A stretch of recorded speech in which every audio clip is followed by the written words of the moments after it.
Okay, today we're going to look at some half-life calculations.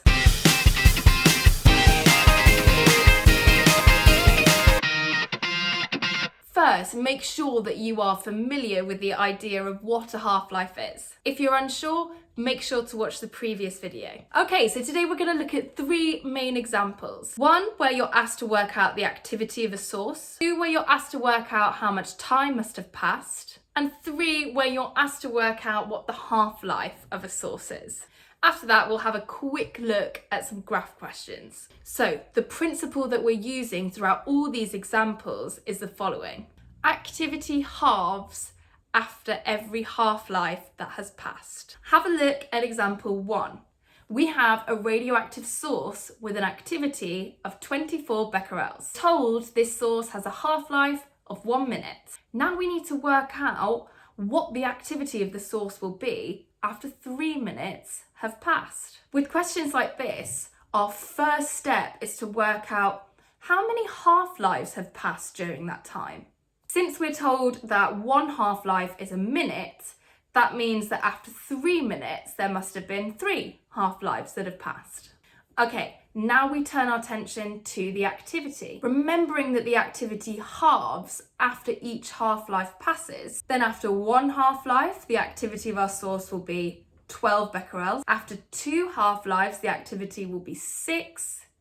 And after 3 half-lives, the activity will be 3 becquerels. Okay, on to example number 2. The half-life of potassium is 1.3 billion years. How long does it take for the count rate of potassium to drop from 1200 counts per minute to 150 counts per minute? So again, we need to work out the number of half-lives that have passed. But this time we have been given an initial activity and a final activity.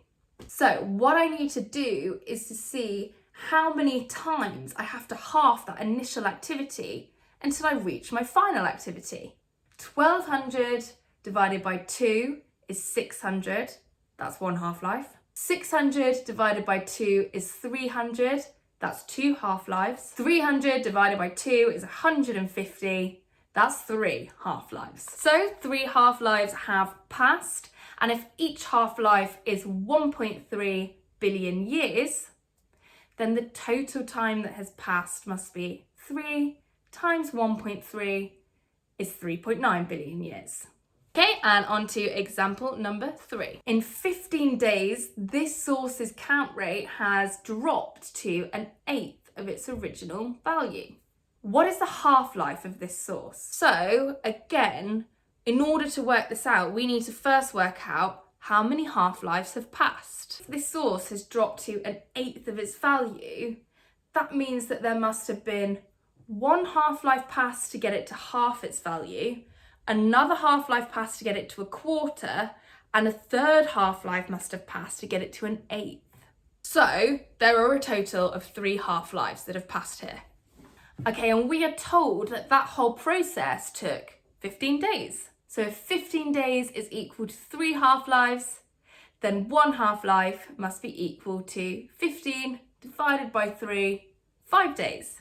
Okay, finally, let's have a little look at a graph. Okay, so on this graph here, the initial activity is 80. How do I work out the half-life of this source? Well, I know that when one half-life has passed, the activity will have halved.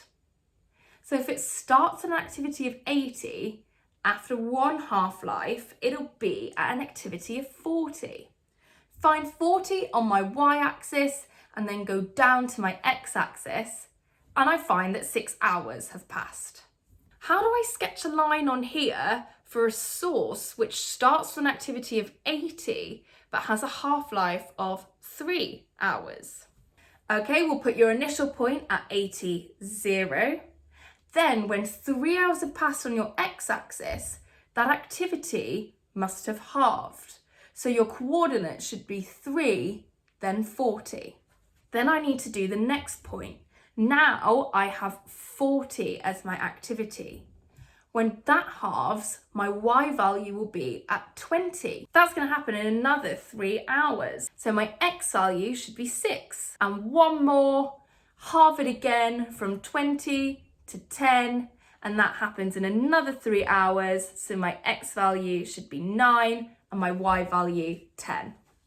Okay, thanks for watching. Hope you found that helpful. Please make sure that you download the notes for all those examples worked out neatly. And if it was at all useful, please do like and subscribe for more videos.